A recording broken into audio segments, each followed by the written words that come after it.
Cet hiver, prenez une bonne bouffée d'air frais, sortez à l'extérieur pour observer les étoiles. Et d'ailleurs, Loïc, c'est une bonne occasion pour commencer à mieux reconnaître les constellations. Tout à fait, parce qu'elles nous permettent de prendre des points de repère fixes dans le ciel qui reviennent d'année en année.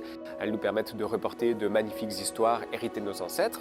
Et elles nous permettent d'être témoins du temps qui passe. Par exemple, au cours de la même nuit, la rotation de la Terre va faire que la plupart des étoiles vont se lever de l'est, vont culminer au sud et vont finir par aller se coucher à l'ouest. Mais si on s'attache à une constellation en particulier, qu'on essaye de la retrouver nuit après nuit à la même heure, on s'apercevra qu'elle n'est pas exactement à la même place. En réalité, c'est la Terre qui, en tournant autour du Soleil, va changer notre point de vue sur la constellation en question.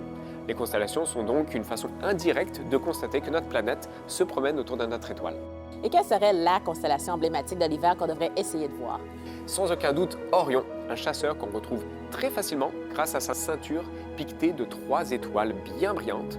Une fois que vous aurez repéré Orion, vous ne pourrez plus l'oublier, elle est très facile à repérer. Et en plus, on peut se servir de la ceinture pour se promener. Par exemple, en la suivant vers la droite, on tombe sur Aldébaran, une étoile très orangée, très brillante qui marque l'œil injecté de sang du taureau qui affronte Orion. Si on suit la ceinture d'Orion, au contraire, vers sa gauche, vers le bas, on trouve Sirius, l'étoile la plus brillante du ciel, à part le Soleil bien entendu, qui représente le grand chien qui accompagne le chasseur dans sa course. Et est-ce qu'on pourra quand même observer quelques planètes?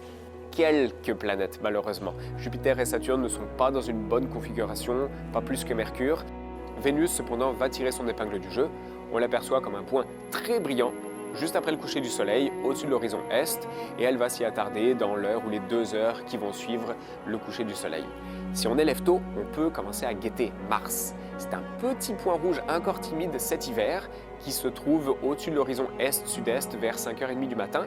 De nuit en nuit, elle va progresser parmi les constellations en arrière-plan. Elle va gagner petit à petit au cours des prochains mois en éclat. Elle va se lever de plus en plus tôt, va être de plus en plus haute jusqu'au mois d'octobre prochain où Mars sera la reine du ciel étoilé alors qu'elle passera au plus proche de la Terre. Merci beaucoup, Loïc. Merci.